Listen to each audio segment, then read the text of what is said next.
Hi friends, ഇന്ന് നമ്മൾ നമ്മുടെ മല്ലു സീരീസ് ചാനലിൽ ഈ ഒരു ഡ്രാമയുടെ അടുത്ത എപ്പിസോഡാണ് കാണാൻ പോകുന്നത്. ലാസ്റ്റ് എപ്പിസോഡിൻ്റെ അവസാനത്തിൽ വന്നിട്ടും നമ്മുടെ ഷീയെ നോക്കി ഞാൻ പറഞ്ഞു കാണും, ഞാൻ കാത്തിരുന്ന ഒരു വ്യക്തി നീയാണെന്നും പറഞ്ഞ് അവൻ മയങ്ങിപ്പോയി കാണും. ഈ ഒരു എപ്പിസോഡിൻ്റെ സ്റ്റാർട്ടിങ്ങിൽ തന്നെ പാസ്റ്റിൽ നടന്നൊരു കാര്യമൊക്കെ കാണിക്കുന്നത്.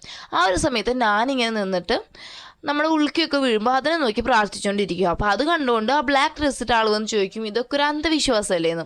അപ്പം ഞാൻ പറയും, അല്ല, ഇതൊരു അന്ധവിശ്വാസമൊന്നുമല്ല, ഇതൊരു വിശ്വാസമാണ്. എന്താണെന്ന് വെച്ച് കഴിഞ്ഞാൽ നമ്മൾ ഈ ഒരു ഉൾക്ക് വീഴുന്ന സമയത്ത് പ്രാർത്ഥിച്ചു കഴിഞ്ഞാൽ ആ ഒരു കാര്യം നടക്കും എന്നുള്ളൊരു വിശ്വാസമുണ്ട്. പണ്ട് തൊട്ടേ ആളുകൾ പറഞ്ഞു വരുന്നതാണ്, അല്ലാതെ ഇതൊരു അന്ധവിശ്വാസമല്ല എന്ന് പറയുന്ന സമയത്ത് ആ ബ്ലാക്ക് ഡ്രസ്സിട്ട് ആൾ പറയാം, എന്നാൽ ശരി, ഞാനും എൻ്റെ ഒരു ആഗ്രഹം പ്രാർത്ഥിക്കട്ടെ എന്ന് പറഞ്ഞിട്ട് ഇങ്ങനെ പ്രാർത്ഥിക്കുവാണ്. ഇപ്പോൾ നടന്നുകൊണ്ടിരിക്കുന്ന യുദ്ധങ്ങളെല്ലാം മാറണം, ആരും പട്ടിണി ജീവിക്കരുത്, എല്ലാവർക്കും ഒരുപോലെ സന്തോഷമായിട്ട് ജീവിക്കുന്ന ഒരു കാലഘട്ടം വരണം എന്നുള്ള രീതിക്കൊക്കെ പ്രാർത്ഥിച്ചുകൊണ്ടിരിക്കുക. പ്രാർത്ഥിച്ചിരുന്ന സമയത്ത് ഞാൻ വന്നിട്ട് ഈ ഒരു ഉൾക്കയുടെ ഒരു പീസ് വന്നൊരു കല്ല് കാണും. അത് വന്നിട്ട് ആ ബ്ലാക്ക് ഡ്രസ്സിട്ട് ആൾക്ക് ഗിഫ്റ്റ് ചെയ്ത് കൊടുക്കുവാണ്. ഇനി അവിടെ നിന്ന് സീങ്കട്ടെ നമ്മുടെ ഇപ്പോഴത്തെ ഒരു കാലഘട്ടം മോഡേൺ ടൈം കാണിക്കുകയാണ്. ഇപ്പോൾ കണ്ടത് വന്ന് ഞാൻ മയങ്ങി കിടക്കുമല്ലേ. അപ്പോൾ നമ്മുടെ ഷിയയ്ക്കാണെങ്കിൽ അവനെ വിട്ടിട്ട് പോകണമെന്നില്ല, കാരണം അവളെ ഇപ്പം അവൻ ഹെൽപ്പ് ചെയ്തു. അപ്പോൾ അവനെ കളഞ്ഞിട്ട് പോയാൽ അവളൊരു കരുണയില്ലാത്തവളാവൂലോ എന്ന് ചിന്തിച്ച് അവൾ എന്ത് ചെയ്യുന്നു വെച്ച് കഴിഞ്ഞാൽ അവളുടെ കയ്യിൽ പുതയ്ക്കാനുള്ള ഷീറ്റൊക്കെ ഉണ്ടല്ലോ, അതെല്ലാം കൊണ്ടുവന്ന് ഇവന് പുതച്ച് നോക്കുക. പക്ഷേ ഇവന് ഭയങ്കര നീളമായതുകൊണ്ട് ഒരു പുതപ്പൊന്നും വെച്ച് പുതച്ച് മൂടാൻ പറ്റുന്നില്ല. അപ്പോൾ അവളുടെ ഉള്ള എല്ലാ പുതപ്പും കൊണ്ടുവന്ന് അവനെ പുതച്ച് സെറ്റാക്കി കിടത്തിയിട്ടാണ് അവളുടെ റൂമിൽ പോകുന്നത്. ഇനിയാണെങ്കിൽ പിറ്റേന്ന് രാവിലെ കാണിക്കുന്ന സമയത്ത് ഇവൾ എണീറ്റ് ആകെ ഷോക്കാവുക. കാരണം ഇന്നലെ രാത്രി ഇവൾ വന്നിട്ട് ഇവന് പുതപ്പൊക്കെ കൊടുത്തല്ലോ, അവൾ ടെഡി ബിയറും കെട്ടിപ്പിടിച്ചിട്ടായിരിക്കും കിടന്നുറങ്ങിയത്. പക്ഷെ ഇപ്പം നോക്കുമ്പോൾ കട്ടിലേക്ക് കിടക്കുന്നത് മാത്രമല്ല, ഇവളുടെ മേൽ പുതപ്പുണ്ട്. അപ്പോൾ ഇവൾ ആരൊക്കെയോ ആ പ്രേതത്തിൻ്റെ പണിയായിരിക്കും ഇതെന്നും പറഞ്ഞിട്ട് പുറത്തോട്ട് വരുമ്പോൾ ഓൾറെഡി വന്ന് ഇവൾക്ക് കഴിക്കാനുള്ള ബ്രേക്ക്ഫാസ്റ്റ് എല്ലാം അവിടെ റെഡിയാക്കി വെച്ചിട്ടുണ്ട്.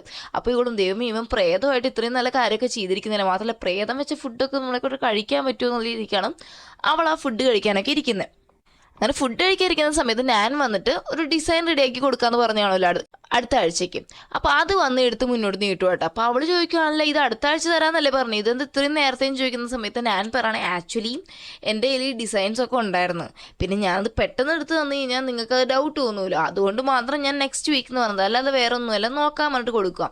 ഇവളാണെങ്കിൽ നോക്കി ലാസ്റ്റ് അതിൻ്റെ ബഡ്ജറ്റ് നോക്കുമ്പോൾ എന്താ 2 ലക്ഷം രൂപയോന്ന് പറഞ്ഞ് ഷോക്കായിട്ട് നോക്കുക കേട്ടോ. അവൾ ചോദിക്കും, 2 ലക്ഷം രൂപയോ ഈ ഒരു വീട് റിനോവേറ്റ് ചെയ്യാന്ന് ചോദിക്കുന്ന സമയത്ത് ഞാൻ പറഞ്ഞു, നീ ശരിക്കും നോക്കുക, അത് 2 ലക്ഷം രൂപയില്ല, 2 മില്യൺ ആണ്. ഇപ്പോൾ ഇവിടെ ആകെ മൊത്തം ഷോക്കായി ചോദിക്കണേ, ഞാൻ ഈ വീട് വാങ്ങാൻ പോലും ഇത്രയും പൈസ ആയില്ല, എന്നെ കൊണ്ടൊന്നും ഈ കാര്യം ഒക്കത്തൊന്നുമില്ല, ഒന്നാമത് 30 വർഷം ലോൺ എടുത്താൽ ഞാൻ ഈ വീട് വാങ്ങിച്ചേക്കുന്നത്, ഇതിൻ്റെ ഇടയിൽ കൂടെ റിനോവേഷൻ ചെയ്യാൻ ഞാൻ 2 മില്യൺ പൈസ എവിടെ നിന്ന് ഒപ്പിക്കാനാണെന്ന് പറഞ്ഞിട്ട് ഇവിടെ ആകെ പ്രശ്നം ഉണ്ടാക്കാനാണ് തുടങ്ങുക കേട്ടോ. അപ്പോൾ ഇവൻ കുറേ കൺവിൻസ് ചെയ്യാനാണ് നോക്കുന്നത്, നീ ഒന്ന് മനസ്സിലാക്കി, ഈ വീട് എത്ര നല്ല പ്ലേസ് ആണെന്നറിയോ, എത്ര നല്ല നേച്ചറാണെന്നറിയാവോ, ഈ ഒരു വീട് റിനോവേറ്റ് ഇത്രയും കാലമായിട്ടും ഈ ഒരു വീട് ഇത്രയും വൃത്തിക്കിരിക്കുന്നു, അപ്പോൾ റിനോവേറ്റ് ചെയ്ത് നിനക്ക് നല്ലതാണെന്ന് പറഞ്ഞിട്ട് പ്രശ്നം ഉണ്ടാക്കി. അവർ രണ്ടുപേരും പ്രശ്നം ഉണ്ടാക്കിക്കൊണ്ടിരിക്കുക.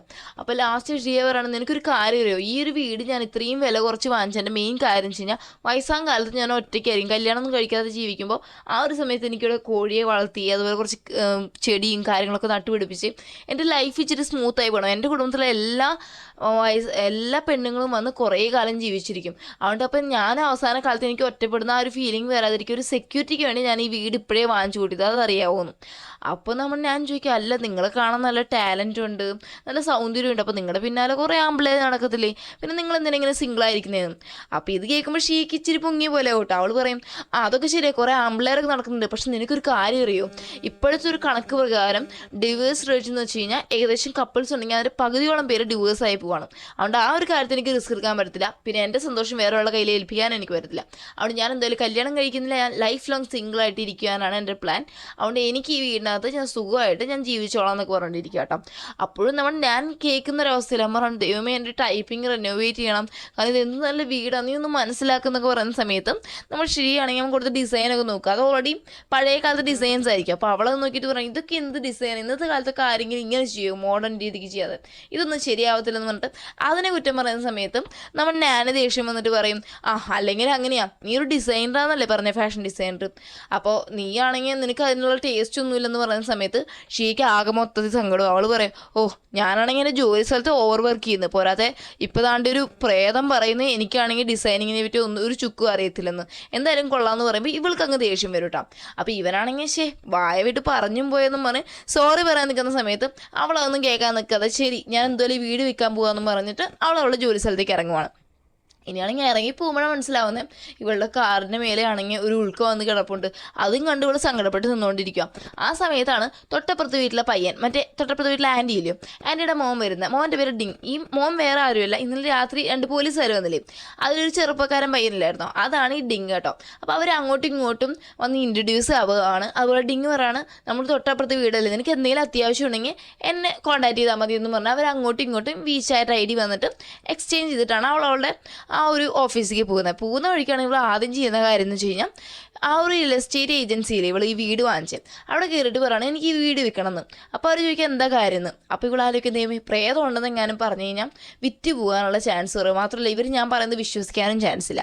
അതുകൊണ്ട് ഇവൾ പറയുകയാണ് ഞാനിങ്ങനെ പാരീസിലേക്ക് ജോലിക്കാര്യത്തിന് വേണ്ടി പോകാം. അപ്പോൾ ആ സമയത്ത് എനിക്ക് ഇവിടെ വീട് കിടന്നിട്ട് കാര്യമില്ല. സെക്കൻഡ് തിങ് എന്ന് വെച്ച് കഴിഞ്ഞാൽ കുറേ എക്സ്പെൻസ് ആവും അവിടെ പോകുമ്പോൾ ചിലവിന്. അപ്പോൾ വീട് വിൽക്കുവാണെങ്കിൽ ആ പൈസ വെച്ച് പോകാമല്ലോ എന്ന് പറയുന്ന സമയത്ത് ആ ഒരു ഏജൻസിയിൽ ഓണത് പറയണം ഓക്കെ മോളെ ഞാൻ ഇങ്ങനെ ഫോട്ടോസൊക്കെ ഇടാം, വീട് വിൽക്കുന്ന സമയമാകുമ്പോൾ പറയാം, ആരെങ്കിലും വരുവാണെങ്കിൽ പറയാമെന്ന് പറഞ്ഞ് ഇവൾ വീട് കേട്ടോ. ഇവൾ പുറത്ത് ഇറങ്ങി വന്നാൽ ആദ്യം ചെയ്യുന്ന കാര്യം ഇവളുടെ ഫ്രണ്ടിനെ വിളിച്ചിട്ട് പറയണം എനിക്ക് കുറച്ച് അത്യാവശ്യ കാര്യം സംസാരിക്കാനാണ്, ഞാൻ ഇന്ന് നിൻ്റെ വീട്ടിൽ വന്ന് സ്റ്റേ ചെയ്തതെന്ന്. അപ്പോൾ ഫ്രണ്ട് കാര്യം എന്താണെന്ന് ചോദിക്കുമ്പോൾ ഇവൾ പറയും ഞാൻ നേരിട്ട് വന്ന് പറയാമെന്നും പറഞ്ഞിട്ട് നേരിട്ട് ചെന്ന് കൂട്ടുകാരെ കണ്ട് ഫ്രണ്ട് പെണ്ണിൻ്റെ അടുത്ത് നടന്ന കാര്യം എല്ലാം പറയാം കേട്ടോ. അപ്പോൾ ഫ്രണ്ട് പെണ്ണ് പറഞ്ഞാൽ സത്യം പറ നീ വേറെ ദുസ്വപ്നം കണ്ടതാണോ? അപ്പോൾ ഇവൾ പറയണ ഇല്ല അങ്ങനെയൊന്നും അല്ലെന്നും.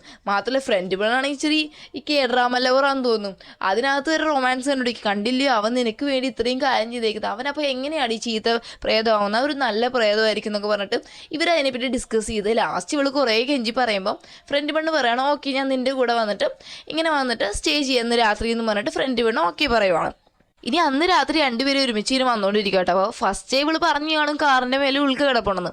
വന്ന് നോക്കുന്ന സമയത്ത് കാറൊക്കെ നീറ്റായിട്ട് കിടക്കുന്നു, ഉൾക്ക വീണതിൻ്റെ ഒരു പൊടി പോലും അതിനകത്ത് കാണാനില്ല, കാറിനകത്ത് ഒരു ചളക്കം പോലും പറ്റിയിട്ടുമില്ല. അപ്പോൾ ഫ്രണ്ട് കൊണ്ട് ചോദിക്കുക നീ എന്താ പറഞ്ഞ ഉൾക്ക എങ്ങാണ്ട് വീണെന്ന് പറഞ്ഞിട്ട് ഇതിൻ്റെ മേലെ യാതൊരു അതിൻ്റെ അവസ്ഥയും ഇല്ലല്ലോ എന്ന് ചോദിക്കുന്ന സമയത്ത് നമ്മുടെ ഷിയ പറയണം ഓക്കെ നീ വാ, എൻ്റെ ആ ഒരു മുറ്റത്തുണ്ടല്ലോ വലിയൊരു കുഴിയുണ്ട് ഉൾക്ക് വീണ്, അത് വന്ന് നോക്കുന്ന സമയത്ത് അവിടെ അതും ഇല്ല കേട്ടോ.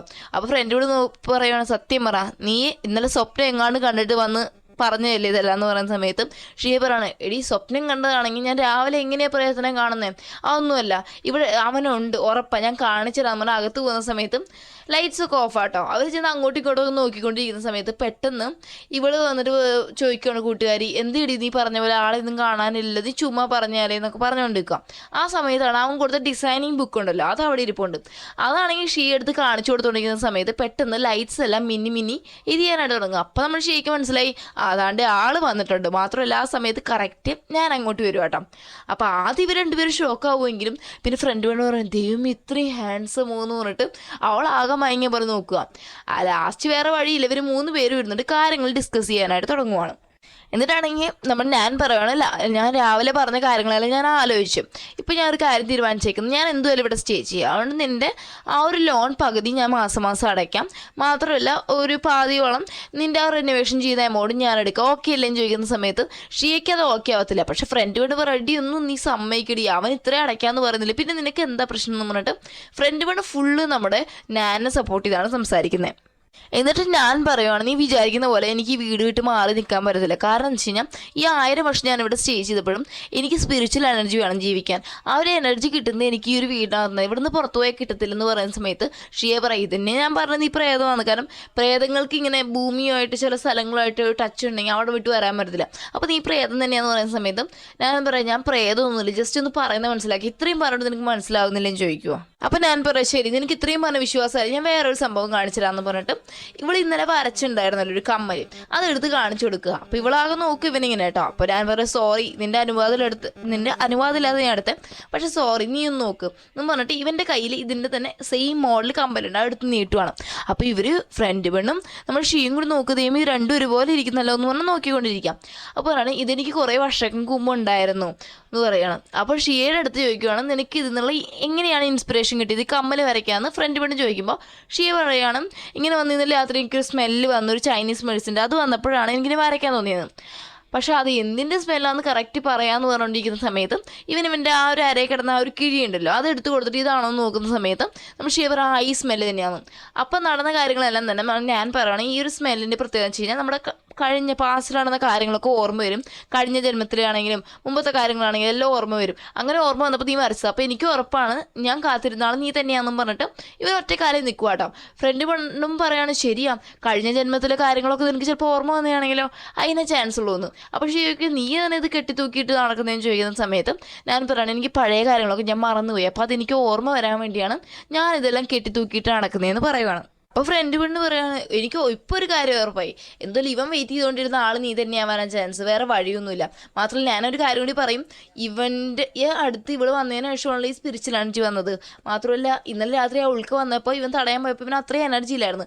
ഇവളുടെ കയ്യിൽ നിന്ന് സ്പിരിച്വൽ എനർജി ചാർജ് ആയതുകൊണ്ടാണ് ഇവനത് തടയാൻ പറ്റിയെന്നൊക്കെ പറയാം കേട്ടോ. അപ്പോൾ ഷിയ ഒരു കാര്യം പറയുകയാണ്, ഇങ്ങനെ വന്നിട്ട് ഇത് വേണമെങ്കിൽ ഈ ഒരു കമ്മൽ വേണമെങ്കിൽ ഇവൻ കോപ്പി അടിച്ചിട്ട് ചെയ്ത് വെച്ചതാവാൻ ചാൻസ് ഉണ്ട്. സെക്കൻഡ് തിങ് സ്പിരിച്വൽ എനർജി എന്ന് പറയുന്ന സമയത്ത് ഇവൾക്ക് അതൊന്നും ദഹിപ്പിക്കാൻ പറ്റുന്നില്ല. അവൾ പറയാണ് ശരി ഇന്നത്തോടെ എനിക്ക് ഇത്രയും മതിയായി, ബാക്കി നാളെ സംസാരിക്കും, ഞാൻ കിടക്കാൻ പോകാമെന്ന് പറഞ്ഞിട്ട് ഷീ അവിടെ നിന്ന് പോവാണ്. അപ്പോഴാണ് നമുക്ക് മണിക്കൂറുകൾക്ക് മുമ്പ് കാണുന്ന ഒരു സംഭവം കാണിക്കുന്നത്. ആക്ച്വലി ഇവൾ വന്ന് കയറിയപ്പോൾ ഇവളുടെ കാറിൻ്റെ മേലെ ആ ഉൾക്ക കണ്ട് കാണത്തില്ല, അതുപോലെ ആ വീടിൻ്റെ മുറ്റത്ത് ആ ഒരു കുഴി കണ്ട് കാണത്തില്ല. ഇതിനൊക്കെ കാരണം എന്ന് വെച്ച് കഴിഞ്ഞാൽ ഇവൾ പോയതിന് ശേഷം ഇതെല്ലാം ഈ ഒരു മെസ്സൊക്കെ ക്ലീനപ്പ് ചെയ്തത് നമ്മുടെ ഈ നാനാണ്. അവളുടെ കാറ് ആ വൃത്തിയും എടുപ്പിലിട്ടതാണെങ്കിലും ആ ഉണ്ടായ പ്രശ്നങ്ങളെല്ലാം ഇതാക്കിയതാണെങ്കിലും ലൈറ്റ് ബൾബ് ശരിയാക്കിയതാണെങ്കിലും അതുപോലെ എല്ലാ കാര്യങ്ങളും ചെയ്തിട്ടുള്ളത് നമ്മുടെ നാനാണ്.